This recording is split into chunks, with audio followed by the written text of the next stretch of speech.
You may have heard that The Witness, the puzzle game from Jonathan Blow and indie studio Thekla Inc, was rated by the ESRB for the Xbox One, but that doesn't necessarily mean that it's coming to the console anytime soon.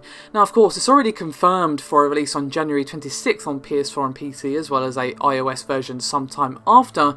But the Xbox One inclusion in the ESRB rating led many to understandably think, hey, this means eventually we're going to get it on the Xbox One as well. But when he was reached for comment by Polygon, Jonathan said that they only mention an Xbox One version in their submission to the ESRB to basically to avoid resubmitting the game in the future if they decide to bring The Witness to the Xbox One. So essentially covering their backsides and making sure they don't have to resubmit just for an extra platform if they decide to go that route.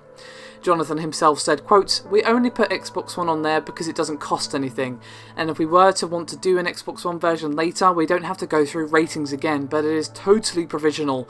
We have no plans for an Xbox One version right now."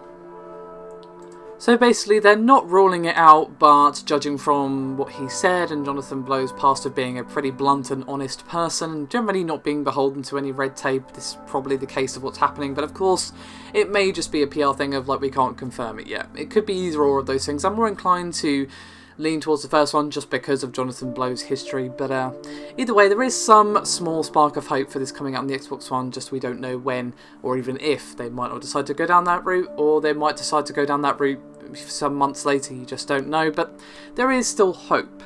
There is that, I suppose. Thank you very much for watching. I'll see you next time.